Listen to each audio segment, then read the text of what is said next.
Muito bem. Eu vou dar uma oportunidade para vocês tentarem adivinhar qual é o texto sobre o qual eu vou pregar hoje. Mas vou dar duas dicas. Quem sabe vocês adivinham. Primeira dica é o livro de João. Segunda dica é o capítulo 3. Qual é o texto que eu vou falar? É raro, verso 17. Abra sua Bíblia em João 3,17. Quase que acertaram, olha, raspando. É quase que chutar na trave. João 3,17. Por favor, tenha a sua atenção voltada para esse versículo. Esse é o diálogo de Jesus Cristo com Nicodemos.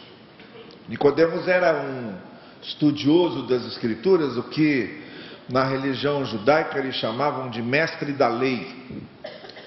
E fazia parte de uma das seitas mais vigorosas, mais fortes e mais populares dentro do judaísmo, que era, não exatamente uma seita, vamos chamar de uma denominação. Você sabe, assim como nós temos o protestantismo, e dentro do protestantismo há várias denominações, você tinha o judaísmo e lá dentro você tinha também várias denominações.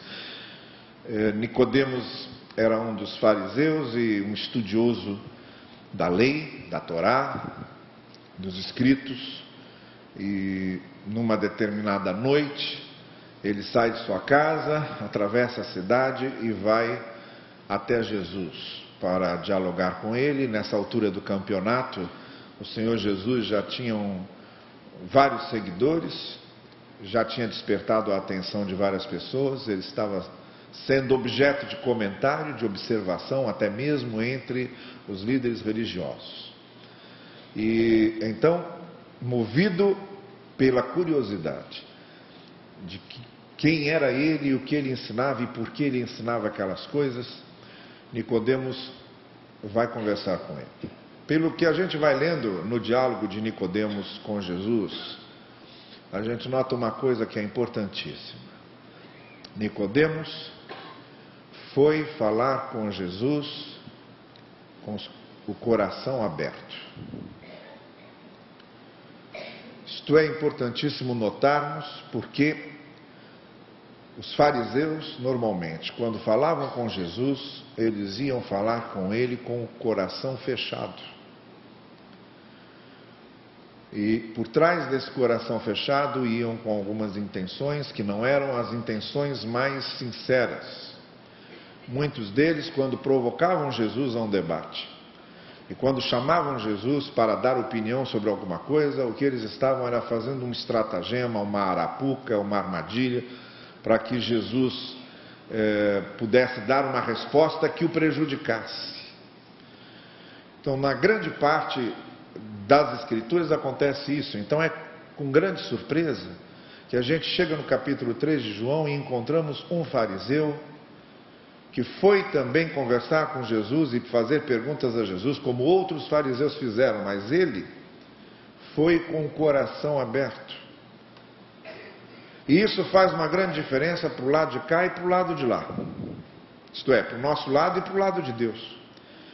Quando a gente se aproxima do Evangelho e quando nos aproximamos de Deus, com os nossos corações fechados, isso faz uma grande diferença, porque se vamos a Deus com o nosso coração fechado, não podemos receber nada e não podemos entender nada.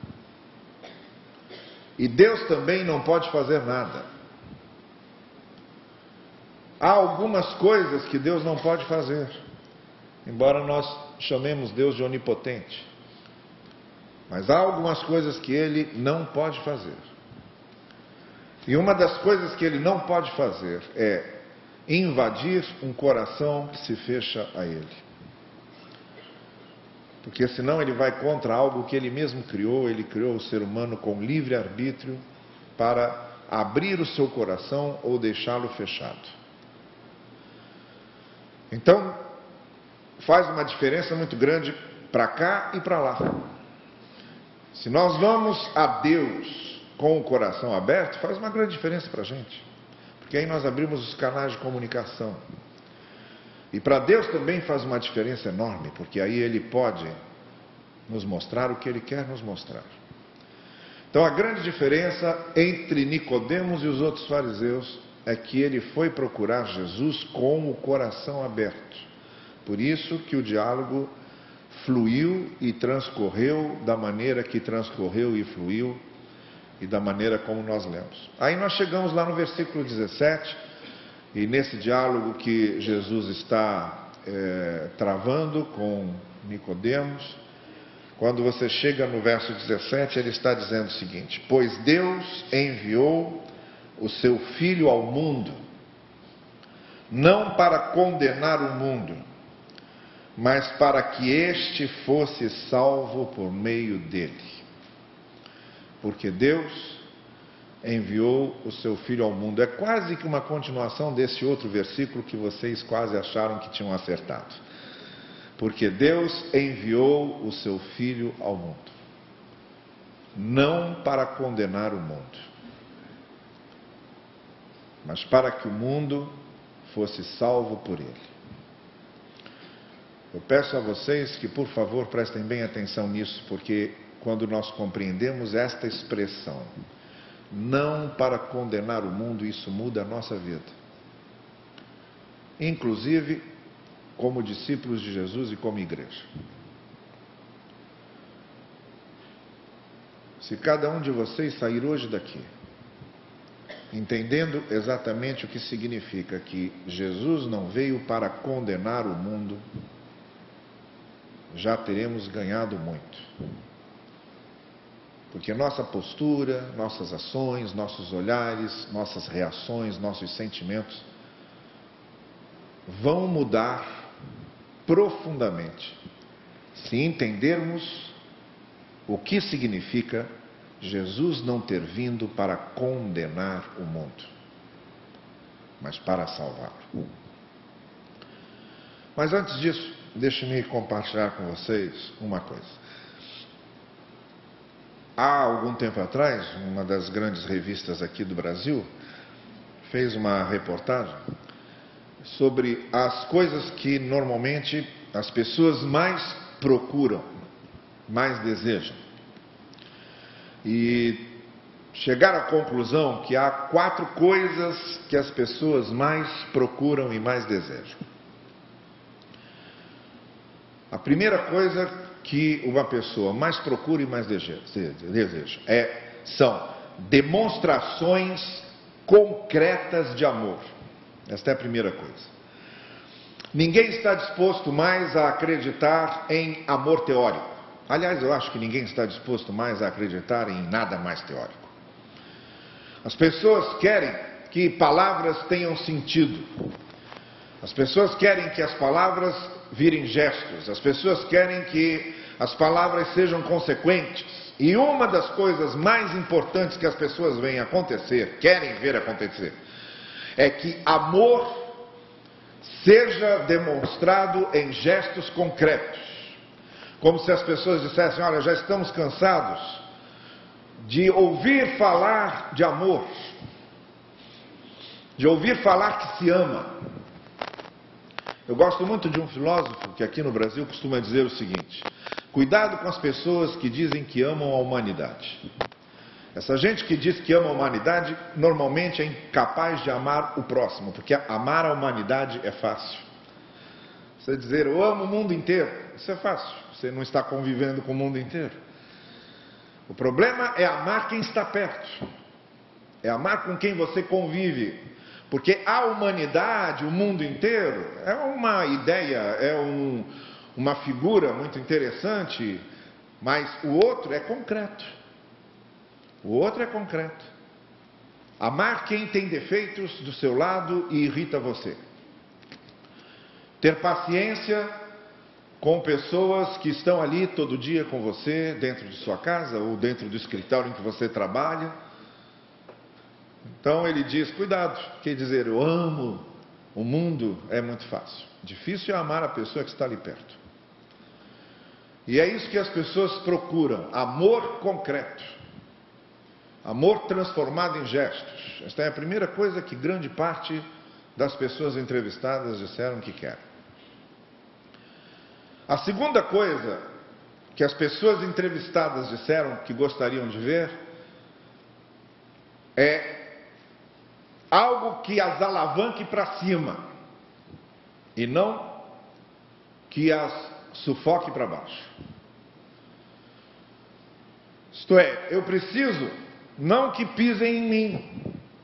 Quando eu erro, quando eu caio, quando eu faço alguma coisa, quando eu tropeço, quando eu estou no chão, há muitas pessoas que vêm e pisam. Há muitas pessoas que vêm e acabam de matar. As pessoas querem coisas que as joguem para cima. As pessoas querem coisas que as motivem. As pessoas querem coisas que as reanimem, que deem esperança, que as conduza para frente.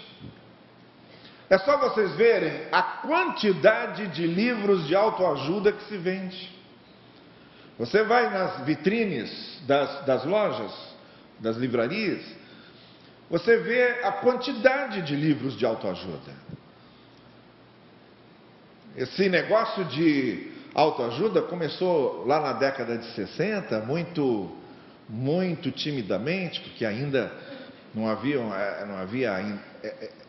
essas questões que a humanidade vive hoje, que a sociedade vive hoje.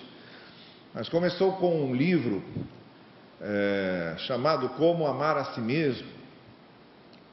E a partir daí, o interesse das pessoas por essa autoajuda que as motive, que as coloque para cima.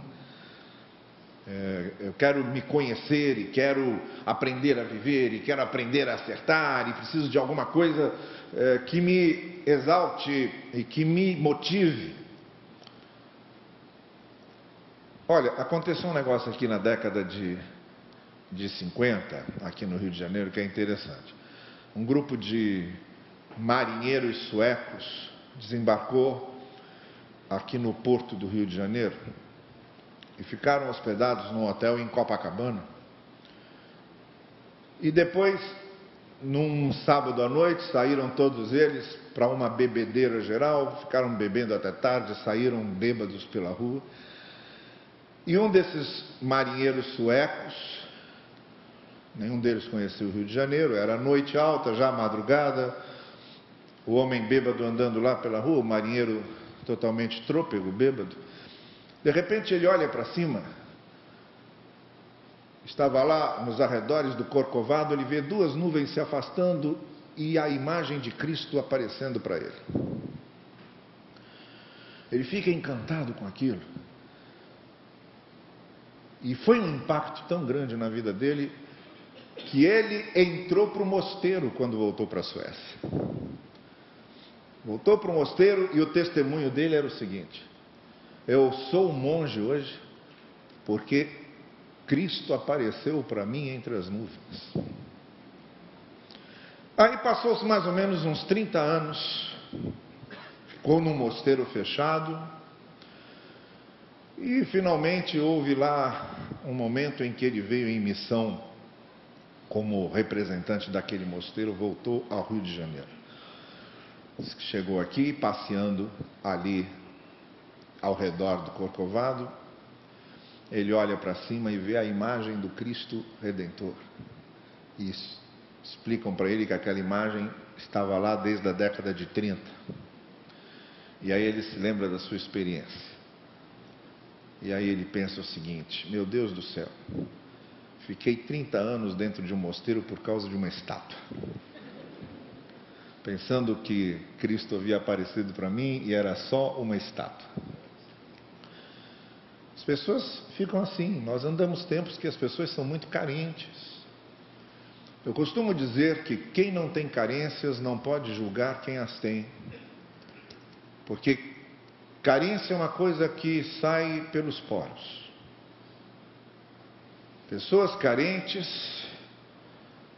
sabem o que é carência e muitas vezes criticamos certas pessoas que por causa de suas carências às vezes dizem coisas ou fazem coisas que nós achamos estranho, mas carência dói. Carência dói. Tem gente que nunca teve colo de pai e de mãe.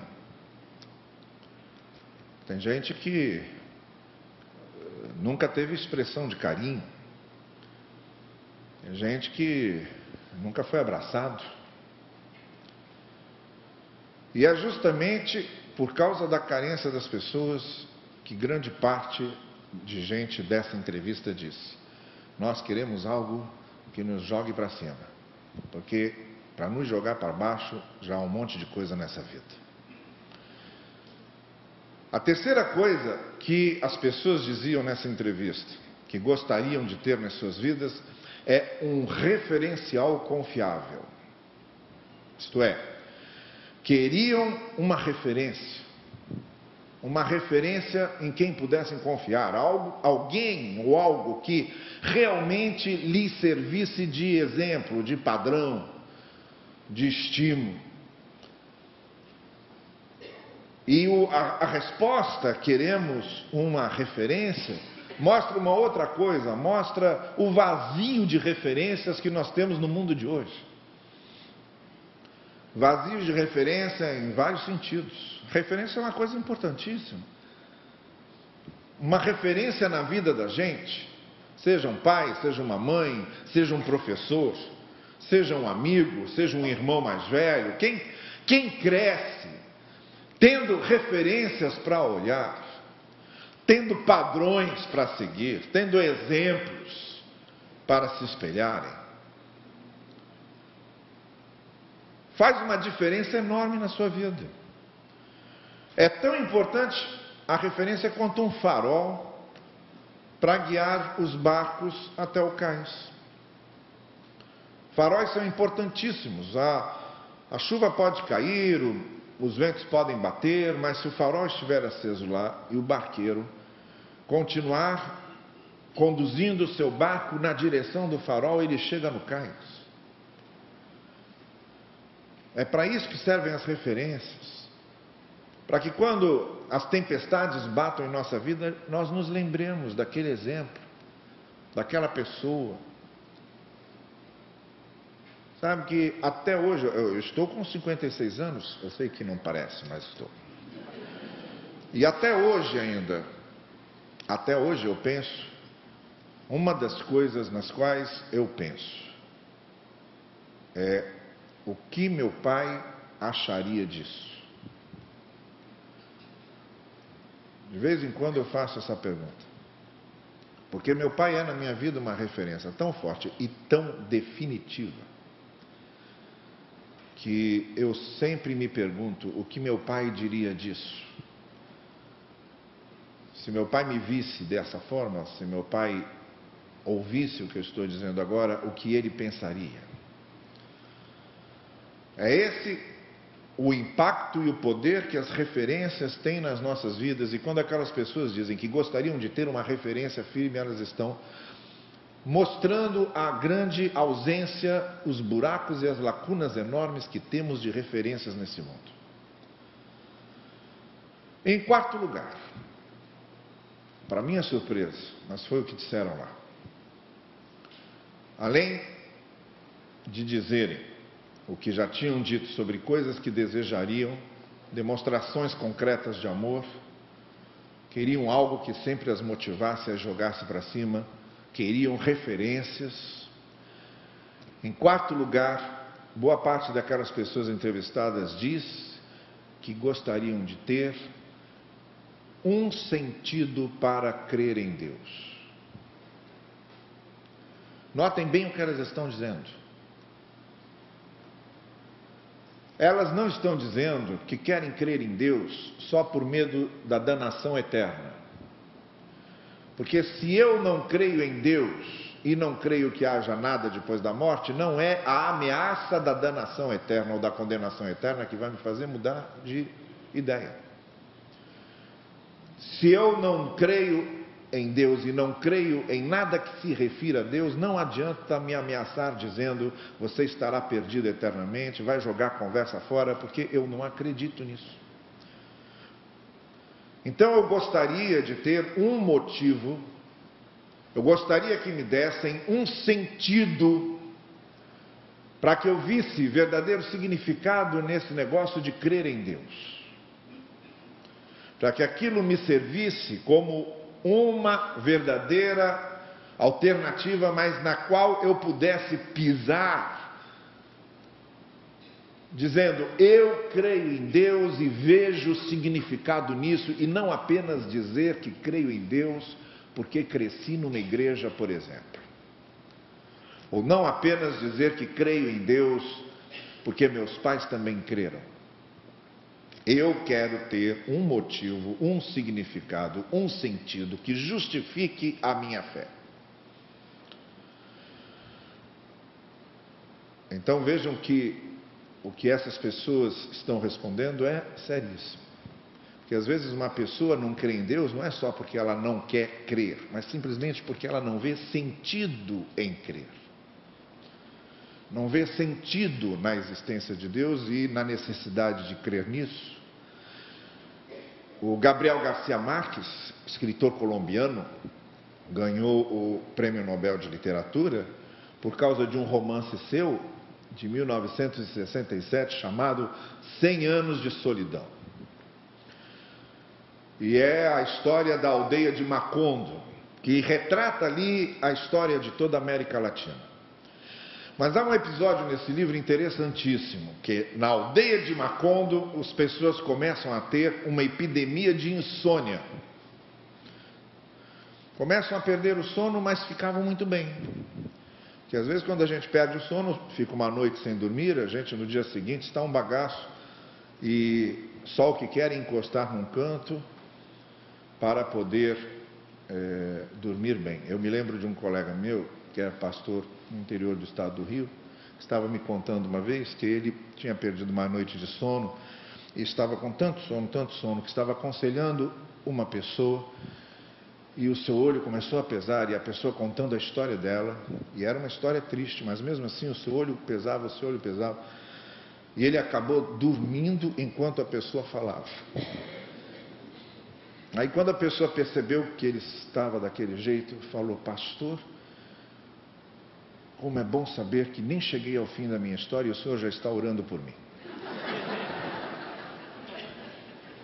A gente perde uma noite de sono e a gente fica um bagaço no dia seguinte. Lá em Macondo, o pessoal era epidemia de insônia, só que eles não se sentiam cansados. E aí descobriram que era muito bom não dormir. Não se sentiam cansados porque sobrava tempo para fazer outras coisas. Então alguns, além de trabalharem durante o dia, começaram a trabalhar durante a noite para ganhar mais dinheiro. E outros inventaram umas tantas outras coisas para fazer à noite quando não tinham sono. Mas aí começou a acontecer uma coisa. Começaram a se esquecer.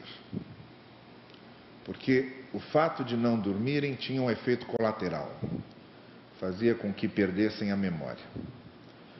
E começavam a se esquecer das pequenas coisas, como, por exemplo, esquecer o nome dos objetos. Depois esqueciam o seu passado, depois esqueciam quem eram e caíam num abismo de falta de identidade completa.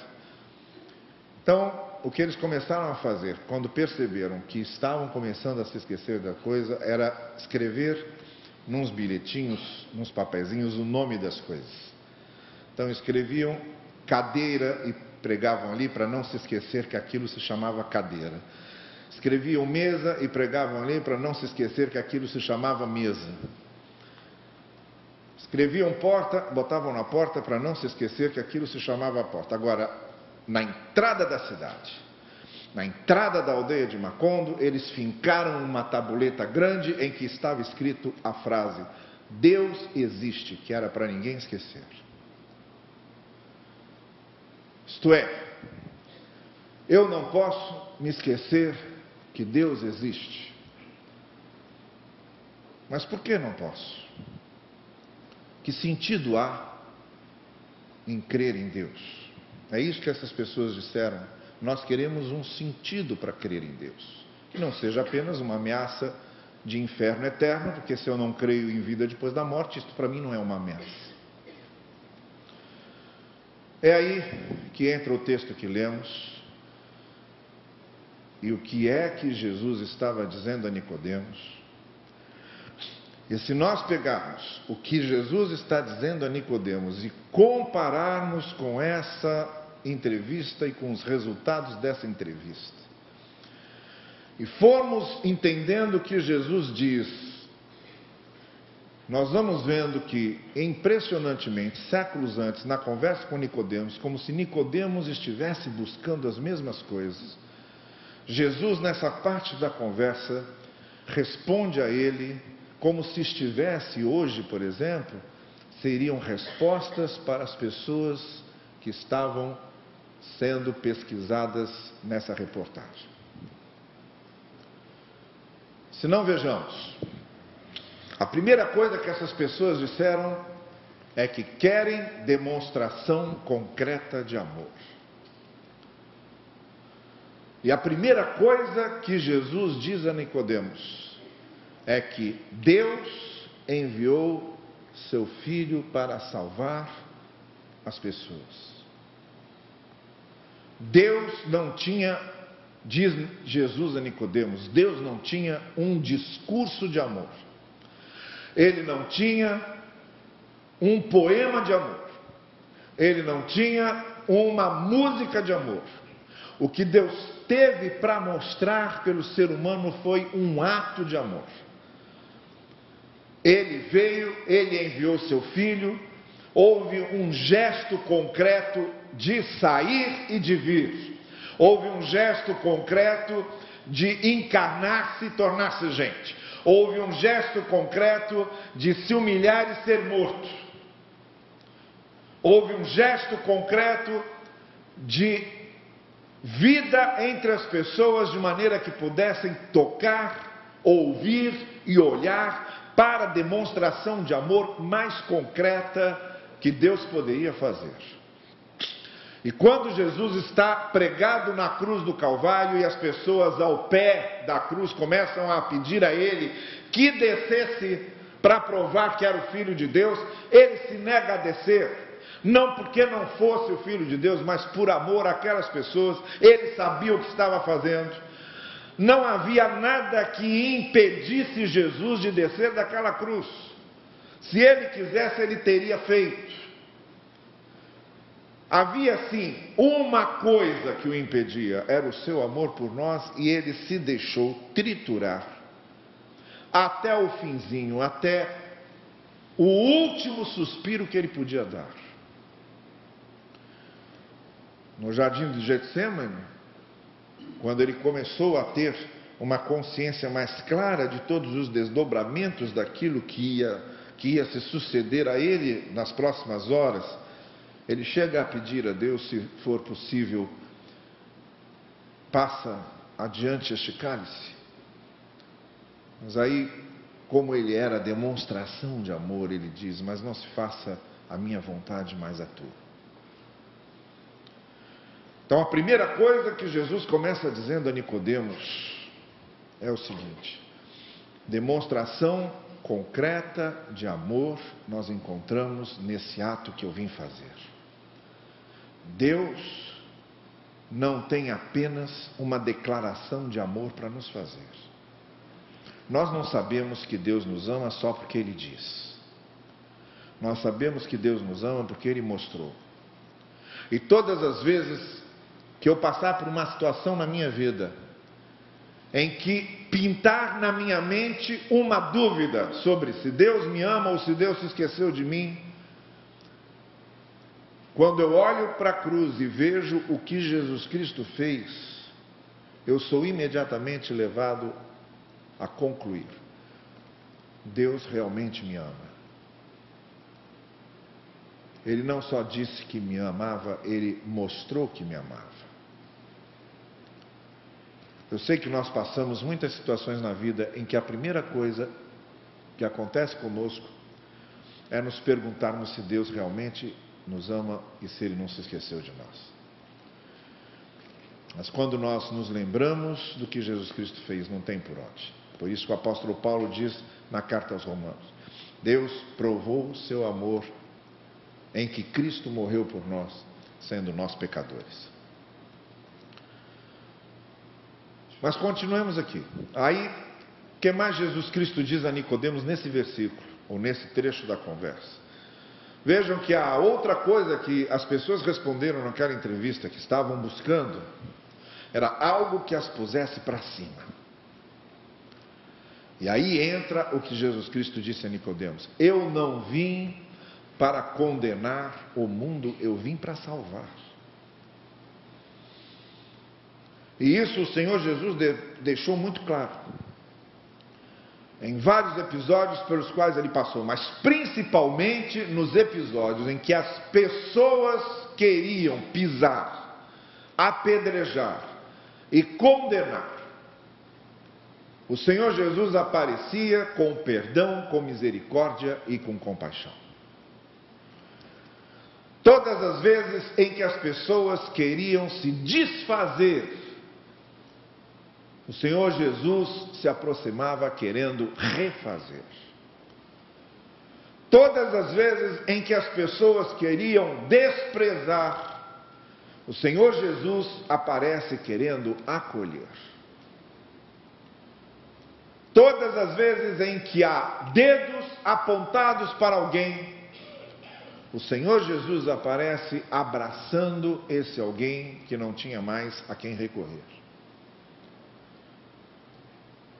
Nas cenas mais simples, até as cenas mais complicadas, como a daquela mulher que quase foi apedrejada, ou daquela outra que começou a lavar seus pés, e a primeira coisa que fizeram foi criticá-la, dizendo: é uma prostituta e não poderia estar aqui lavando os pés do mestre. E o Senhor Jesus Cristo diz a eles: o que esta mulher está fazendo vai se contar onde o Evangelho for pregado. É disso que as pessoas precisam. As pessoas precisam de pessoas que as perdoem. As pessoas precisam de pessoas que mostrem misericórdia. As pessoas precisam de pessoas que mostrem compaixão. O que muitas vezes nos incomoda é vermos como Cristo veio não para condenar, mas para salvar. E a igreja parece que mudou a sua missão quando diz: nós estamos aqui não para salvar, mas para condenar. Quando, às vezes, podemos estender a mão a alguém e trazer para perto, mas fazemos questão de fomentar a mágoa e o ressentimento que sentimos. Quando alguém tem uma vida com a qual não concordamos, e porque aquela pessoa tem uma vida com a qual nós não concordamos, passamos a achar que aquilo nos faz tão mal que queremos simplesmente tirar aquela pessoa da nossa vista, para que ela, pelo menos na nossa cabeça, deixe de existir. E aí nós vamos nos tornando pessoas pesadas, vamos nos sentindo a palmatória do mundo, e vamos nos sentindo na obrigação de ir julgando e julgando sempre. Mas Jesus não veio para condenar, ele veio para salvar. E nós somos o corpo de Cristo. E ele disse que devíamos fazer a mesma coisa que ele fez. Então, por que é mais fácil para nós sempre guardarmos mágoa e ressentimentos contra pessoas, em vez de estender nossa mão e perdoá-las? Porque é sempre mais fácil para nós afastarmos as pessoas em vez de acolhê-las? Porque é mais fácil para nós falar mal das pessoas em vez de tentar ajudá-las? Porque nós, com tanta facilidade e com uma cruel facilidade, conseguimos justificar as nossas insensibilidades com conversas do tipo: ah, também ele agora está colhendo o que plantou. Enquanto, na verdade, nós deveríamos, ele fez algo errado e está pagando as consequências, então esta é a hora em que talvez ele mais precise, ou ela mais precise, de uma demonstração de misericórdia, de amor e de perdão. O Senhor Jesus Cristo veio não para condenar, mas para salvar, porque as pessoas precisam de algo que as levante. As pessoas precisam de uma segunda chance. As pessoas precisam ser compreendidas. Mas vamos continuar, porque o texto é quase que uma resposta a essa pesquisa. A terceira coisa que eu disse que essas pessoas buscam é uma referência. Pessoas buscam um exemplo, um padrão. E o Senhor Jesus então diz a Nicodemos, porque Deus enviou seu Filho para que não sejam condenados, mas salvos. Isto é, para que olhem para mim. Se olharem para mim, estarão salvos. Um pouco antes, Jesus havia contado para Nicodemos o episódio da serpente de bronze. O acampamento dos israelitas foi invadido por serpentes venenosas que começaram a morder as pessoas, muitos começaram a morrer. E Deus mandou que Moisés levantasse uma serpente de bronze e disse: todos aqueles que olharem para a serpente de bronze serão curados das mordidas e do veneno das serpentes de verdade. E o Senhor Jesus Cristo diz exatamente o seguinte: assim como Moisés ergueu a serpente no deserto, eu serei levantado e atrairei a mim todos aqueles que olharem para mim. E foi exatamente o que aconteceu com Jesus na cruz. A cruz se tornou o ponto mais alto do mundo para onde todas as pessoas podem olhar.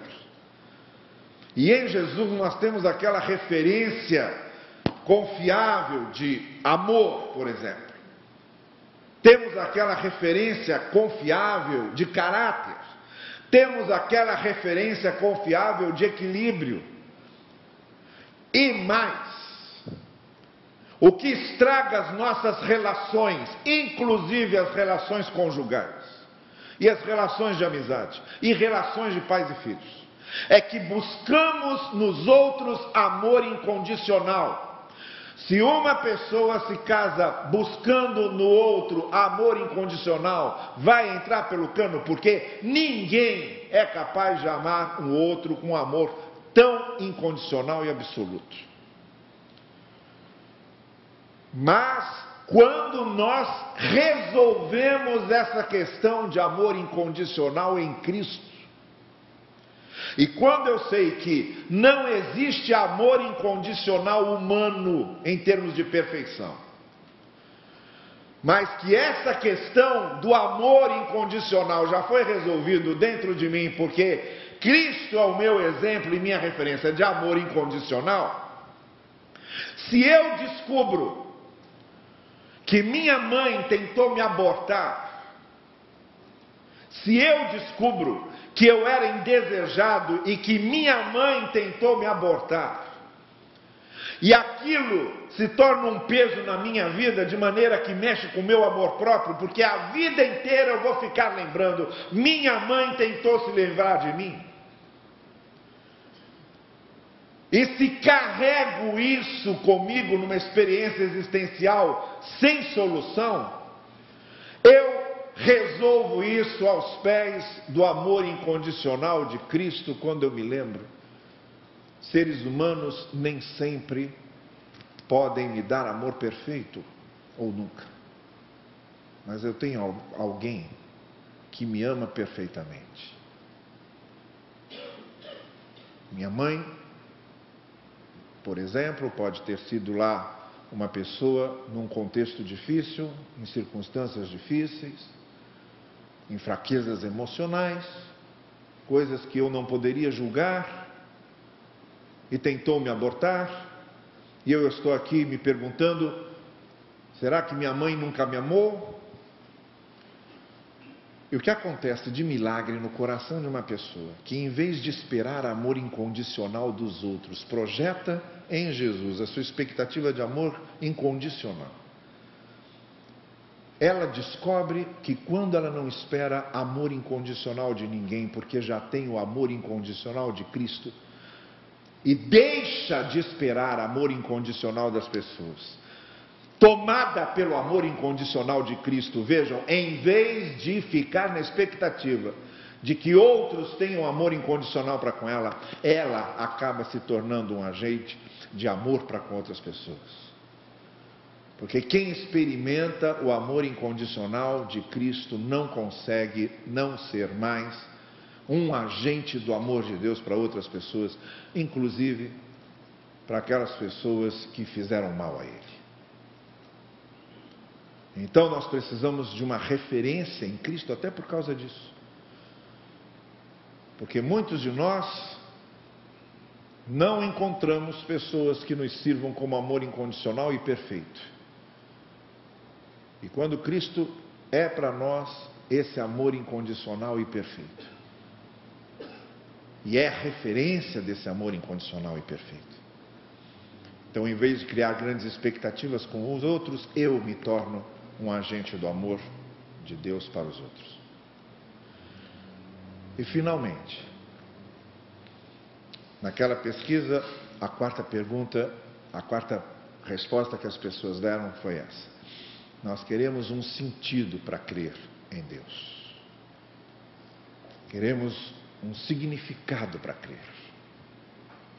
O que é que vale a pena nesse negócio de crer?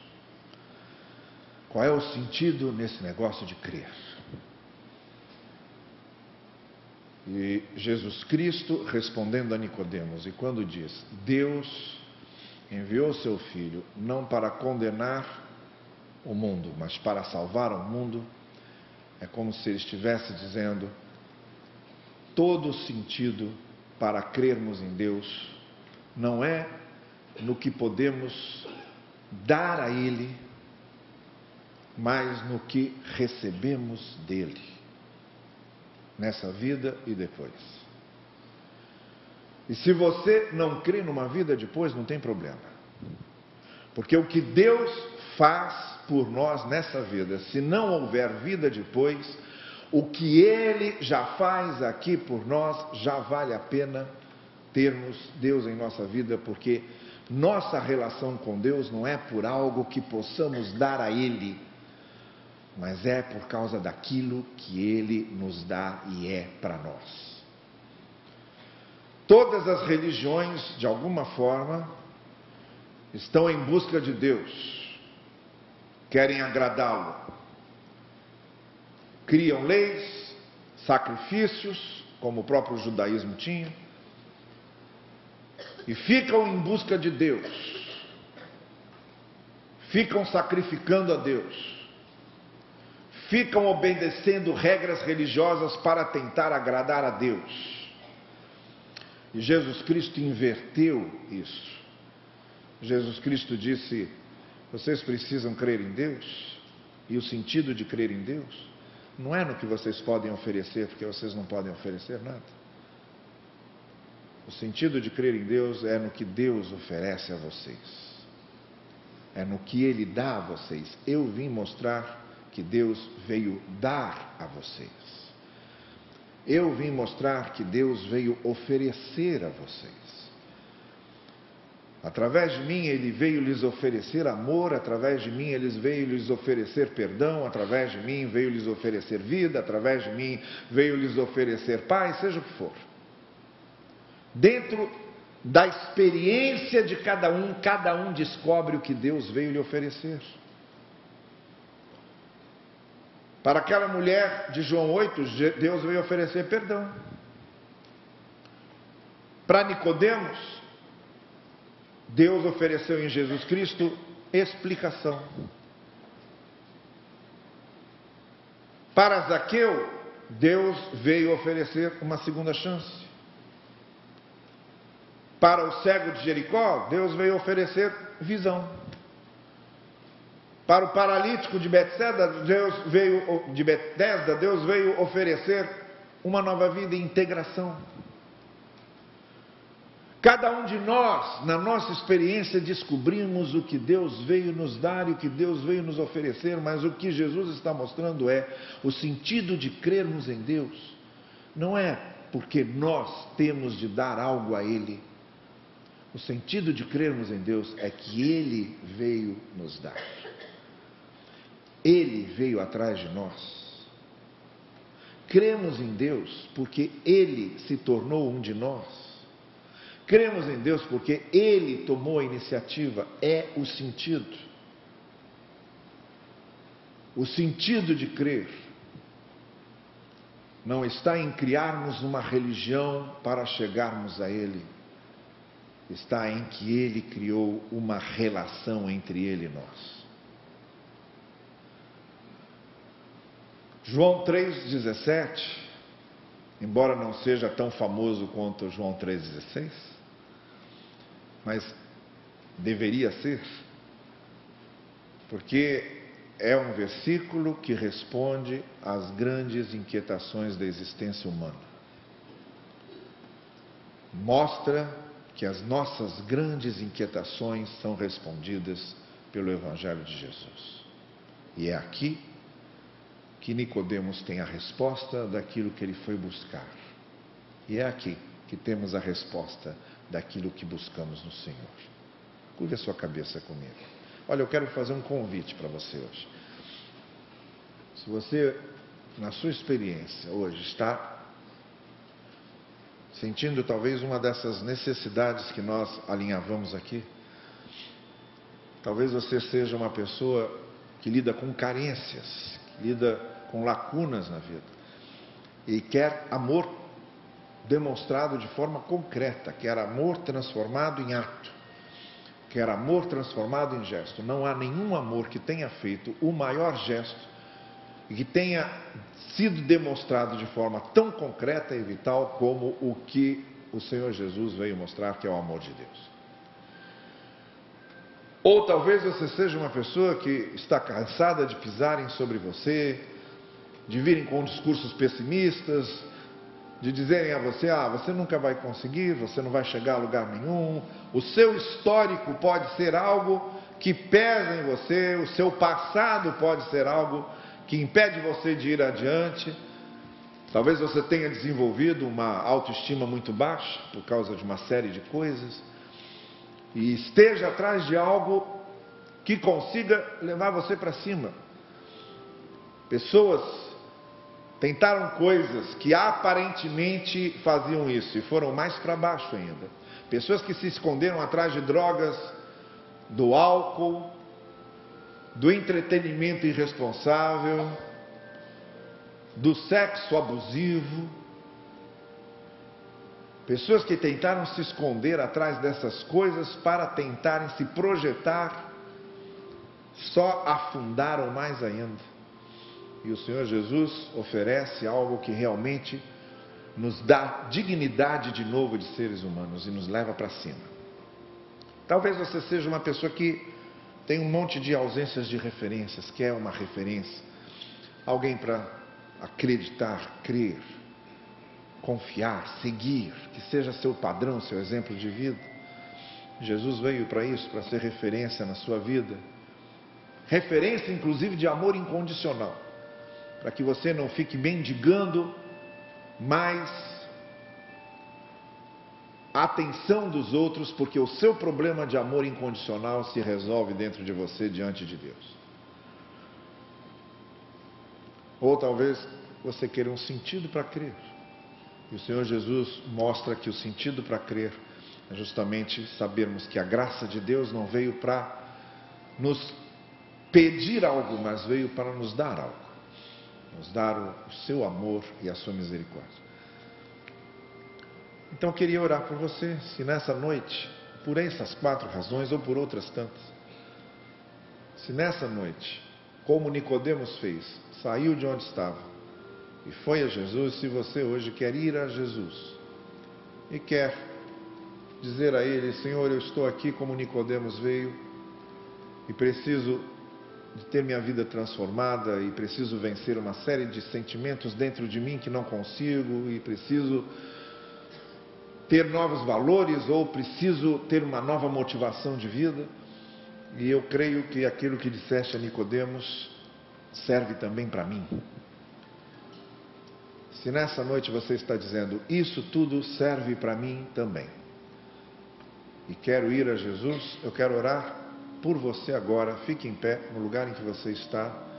Se nessa noite você está dizendo, sim, isto serve para mim e eu quero Jesus na minha vida, levante-se, fique em pé onde você está e eu quero orar por você agora. É só se levantar, fique em pé, isso. faça isso lá em cima, na galeria, aqui embaixo, como essas pessoas estão fazendo. E quero orar por você nesse momento. Essa decisão que você está tomando, isso também eu preciso. Isso também eu quero.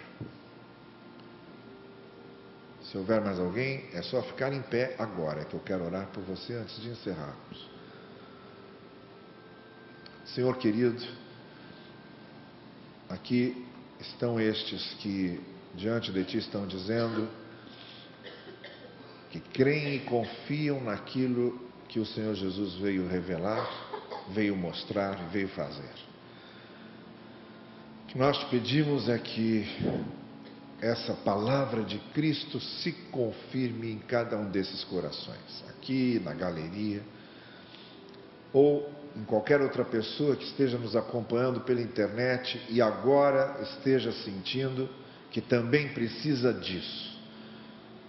Dá, Senhor Deus, a cada um deles a certeza de que encontraram isso na graça, no amor e na misericórdia de Jesus. É o que nós pedimos em nome dele, o nosso Redentor. Amém.